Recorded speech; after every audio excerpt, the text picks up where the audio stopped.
Downloadable content, or DLC as it's known, is additional content created for a released video game. It's distributed through the internet by the game's official publisher.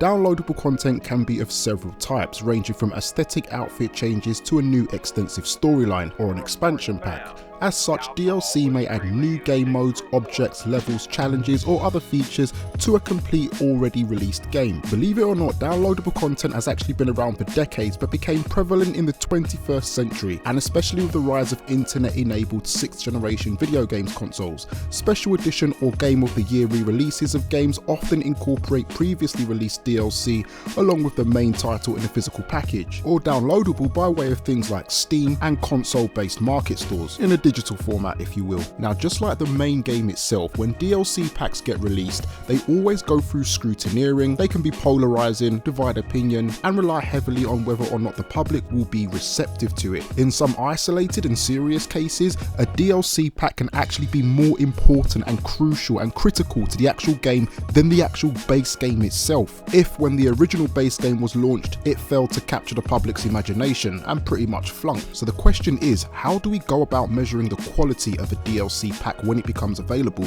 Now, I must say, before we go any further, this is subjective, okay? There's no divine right or wrong answer here. People are free to have their own opinions. Some of you will have your own opinions, some of you will disagree, and that's absolutely fine. As I've said many times, the whole reason why I do these videos is to generate discussion and just to find out what your thoughts are.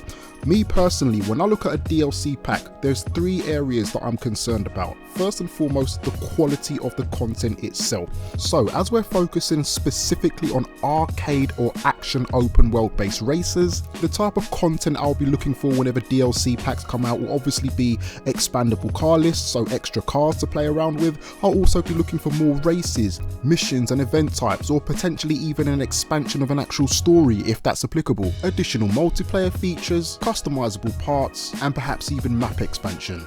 The second thing that I look for is the overall impact it has on the actual game itself. Does the DLC in question take what was previously a bad game and turn it around into a good game? Does it take a game that was already very good to a new level of excellence? Does it refresh and transform the game, giving it a whole new look and feel? And that leads me on to the third and final thing that I look for, which is longevity. If this was a game that I had already completed maybe 3 or 4 months ago, or 1 month ago, or whenever, does this DLC in question have the ability to keep me playing for another 6 to 12 months? Does it have the ability to keep me engaged, keep me entertained? Is there any type of variable hook that keeps me coming back to play this DLC over and over again without it feeling mundane and pointless? My objective in this case study was to delve deep into the world of DLCs within open world action racing titles and figure out over the past 10 years, because there has to be a cut-off point somewhere, but over the past decade, which one ticks as many of those boxes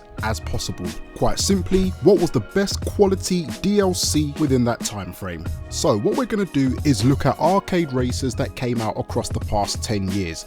We're not going to go through every single DLC pack for every single game, because if we do, my beard is going to turn grey. Instead, rather than looking at the packs that just contain 1 or 2 cars, or the packs that contain 1 or 2 vinyls, we're going to look at the more prominent DLC packs that contain variable components. We will be looking at a variety of different franchises: Need for Speed, Test Drive Unlimited, The Crew, Forza, and a few more amongst others. Now, finally, before we go into this, please bear in mind what I said earlier on.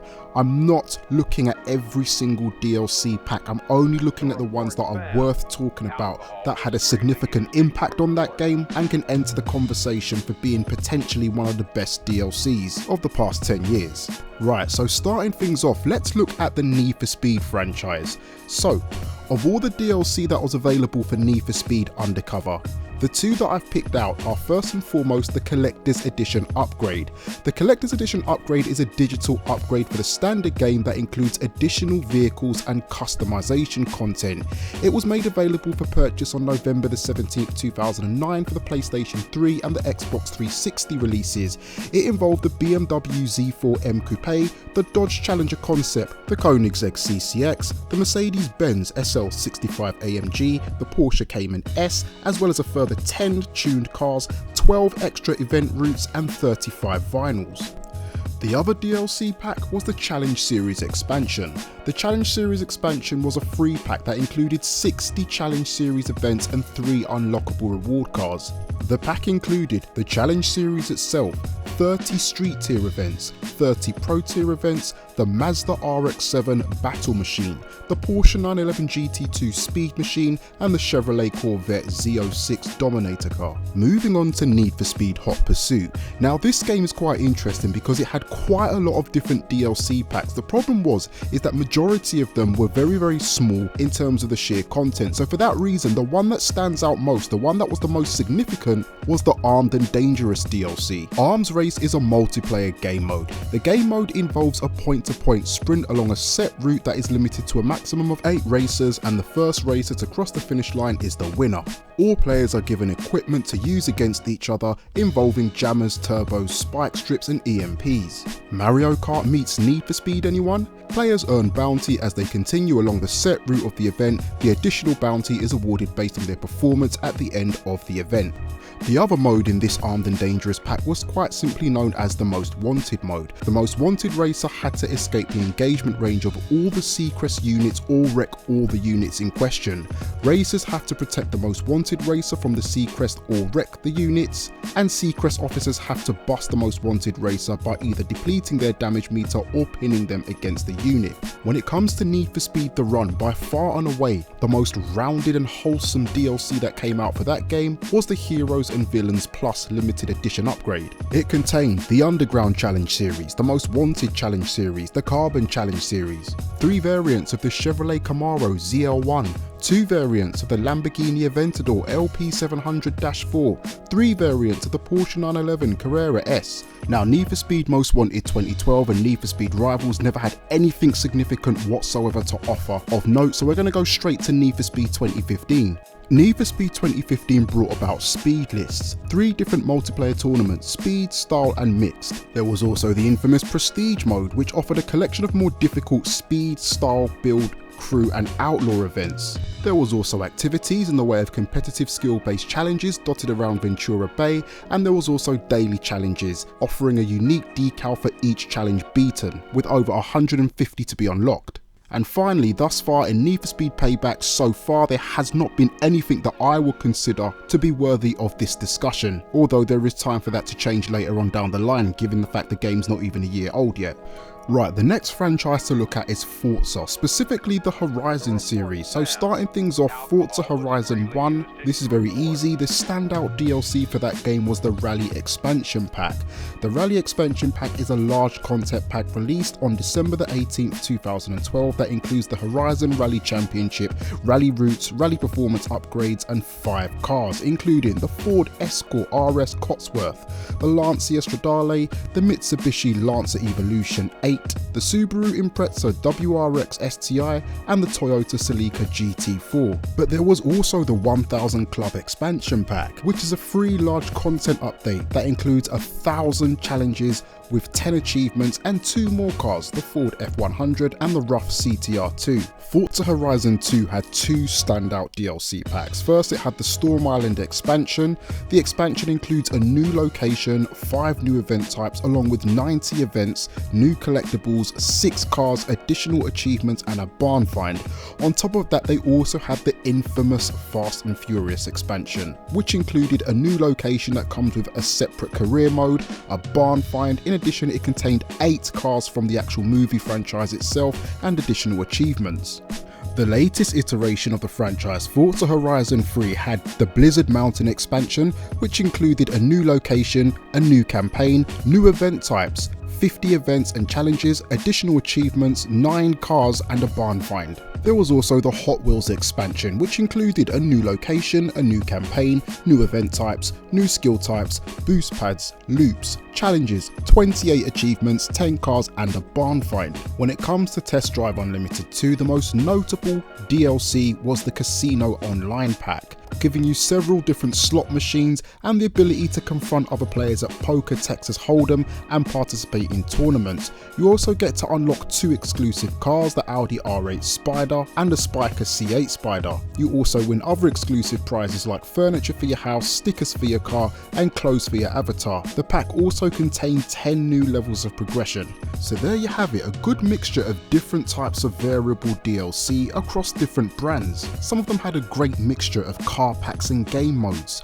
Some of them had brilliant expansions in terms of extra levels and widening of the map area. As standalone downloadable content, or DLC if you want to call it that, each pack is very good in its own way. Now the eagle-eyed amongst you would have realised that there's one major franchise that I've missed out.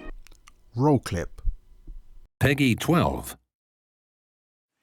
Since the Crew's release last year, millions of players have spent over 20 million hours free riding all across the United States. That's more than 3,000 times the distance from the Earth to the Moon, which, by the way, you cannot drive. The Crew Wild Run expansion pack introduces new larger-than-life vehicles and gives you the chance to compete in ongoing championships called summits all over the United States. Ladies and gentlemen, start your engines.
A complete overhaul and improvement of the game's graphical fidelity, visual improvements to textures, assets and draw distances. Rather than adding just an extra 5 cars here or 6 cars there, 3 completely new car specs. Take existing cars that are already in the game and use them in totally different ways with the inclusion of drag spec, drift spec, monster spec.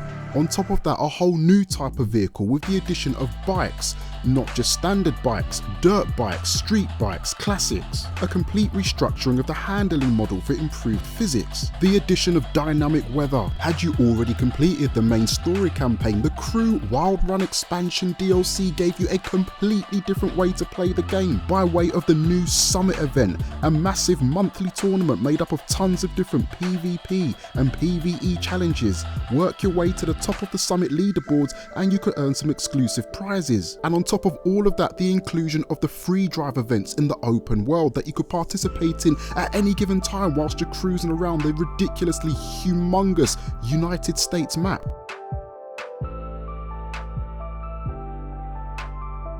In terms of longevity, this DLC was driven massively by the monthly summit events. So to break it down, you put your skills to the test in the qualifying rounds to see if you can take on thousands of other players from around the world.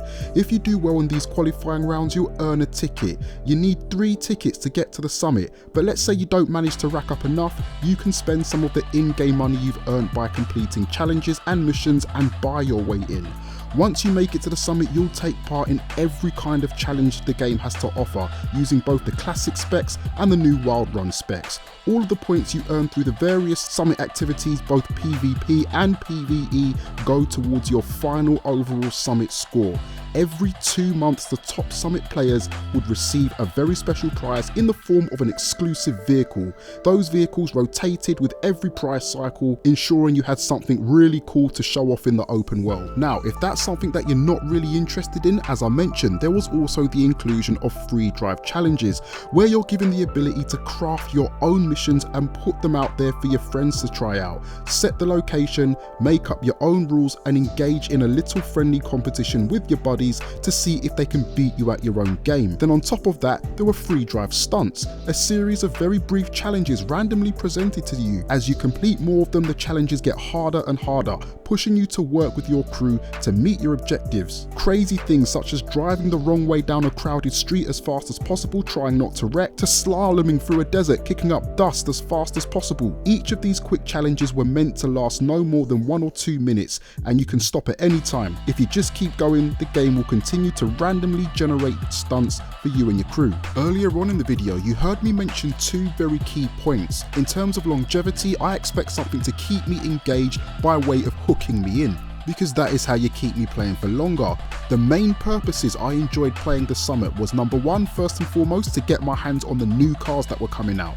The second reason, because I wanted to get my name as high up the leaderboards as possible and hopefully rank bronze, silver or even gold. Thirdly, because each monthly Summit event had totally different types of challenges: monster truck based challenges, drag based, drifting competitions, standard races, stunt races, capture the flag competitions, and much more, so much more in fact. No 2 monthly Summit events were ever the same. The sheer unpredictable nature of the concept at hand meant that every single time you went into a new Summit event, it was refreshing, it was different, and the prize was worth fighting for. People often talk about how they would like to have track editors implemented into new up-and-coming games. The Crew Wild Run DLC had this, as I mentioned, as part of the free drive challenge.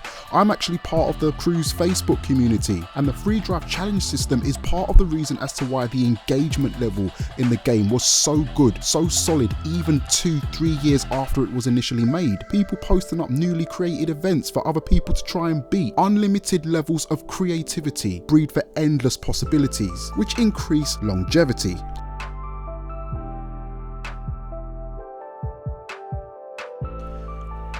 It's no secret that the Crew got off to a rough start. When the original game was released in its standard format, it suffered all sorts of negative press, from the physics, the handling, the graphical fidelity of the game, and the glitches. Whilst never reaching the stage of perfection, which in all honesty, let's be fair, I don't think any game nowadays is going to reach that level, what it did do via the Wild Run DLC was repair a significant proportion of the damage caused in the early life of the game's existence. While still having a few hiccups here and there, the thing that's most impressive about the Wild Run is that it doesn't actually feel like a DLC. It feels bigger than that. It actually transforms the game and makes it feel like a totally different product. Don't get me wrong, other games franchises have done really well to be ambitious as well, but I'm going to give you an example. Let's take Forza Horizon, whereby they've got the Snow Blizzard expansion. That was a great expansion. When you look at it, when you see the videos about it, when you see it being promoted and advertised, you think, whoa, that's fantastic. I'm going to download that. You download it, and I bet you any money 3 months later you did not play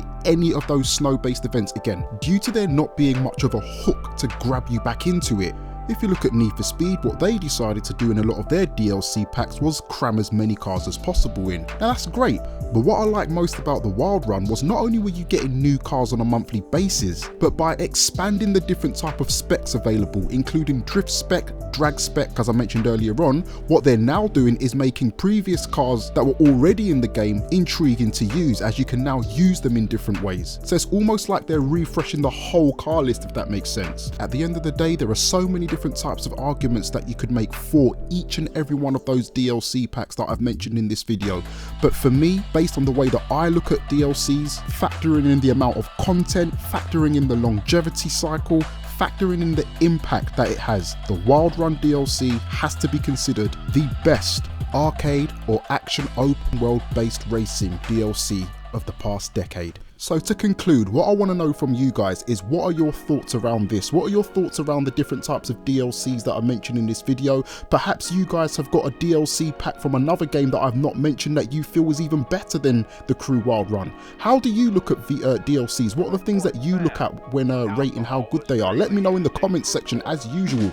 If this video gets enough likes and enough comments, then I may actually do another follow-up where I do a shout out. You know the way I do on this channel, I like to obviously read out your comments and answer them accordingly in a video.